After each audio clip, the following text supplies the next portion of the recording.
Okay, so Secret Agent Clank, the second and final PSP game in the franchise. This one was also made by High Impact Games and uses the same engine.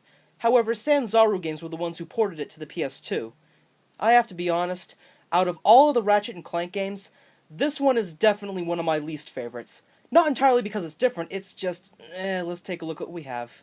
So Clank is a secret agent which is based off of his in-game television show from Up Your Arsenal, and as he goes to investigate the Voltaire Museum, a strange hooded figure is caught stealing a large gem. This guy turns out to be Ratchet.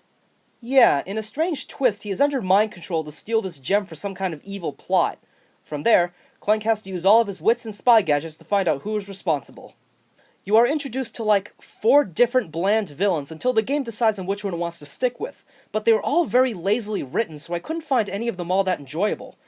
The game does pay a lot of homage to classic spy films, but at the same time, it's not very well done. It's not like a parody or a satire, it just plays out like a generic cheesy spy flick. Now, to be fair, you also get to play as Ratchet in prison where he has to fight off a bunch of inmates with a handful of decent weapons. You can also control the gadget bots at times, and these segments play out as challenging puzzles.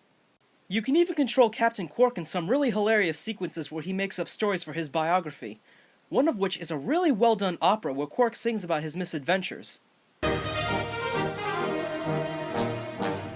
Here's the first verse, how I saved everyone from being food for the clan dudes. They were trying to sink the city. I jumped in to save the day. I swam right under it and plugged the leak with just my left butt cheek.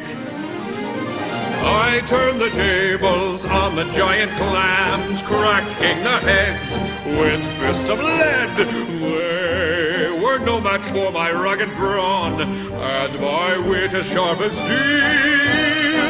And now the townsfolk know oysters taste nice, with just a little spice. He has a robot biographer who follows him around, but it is so blindingly obvious that he's a bad guy that the game hardly acknowledges it, so this gets very anticlimactically resolved at the very end. Don't get me wrong, there is a healthy variety of gameplay. The only problem is that some segments are more enjoyable than others.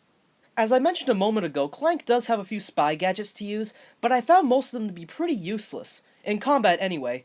Some of the gadgets include tie-clip boomerangs, cufflink bombs, and ravenous carnations, and there are some points where you'll have to use them to cut wires and destroy machinery, but as weapons, most of them are pretty ineffective, and they run out of ammo pretty quickly.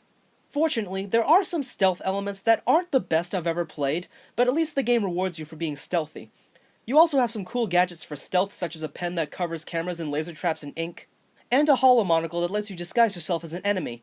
All of these things sound really cool, but to be honest, it's not as interesting as it sounds. The worst of it is that there are also these rhythm minigames that aren't very fun. When Clank has to navigate through lasers with this sort of gameplay, it was alright. But later on, when Clank has to investigate this high-stakes room at the casino, it drags on for way too long and becomes very repetitive and frustrating. There is a gadget break in between, but it hardly makes up for the difference. Admittingly, the game is longer than size matters, but what really kills it is how unforgiving it can be.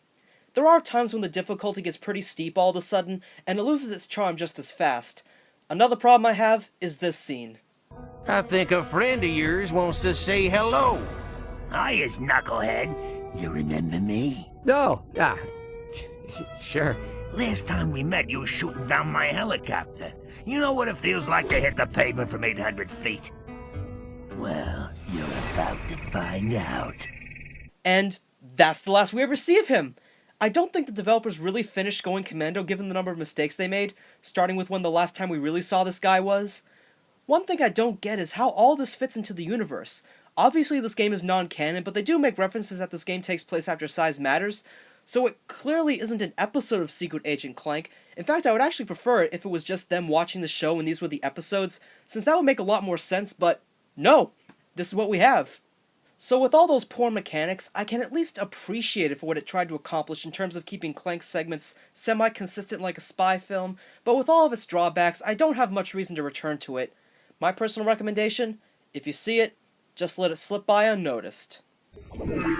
Clank! Great to see you, old friend. The warden let me have one call since I helped stop the prison break. Ratchet, Is that really you? No, it's me, all right. Big floppy ears, big green eyes, big hands, big Ratchet, feet. What? I am working to get you out of there. I just picked up a lead. Hang in there, Ratchet, and I will see you soon.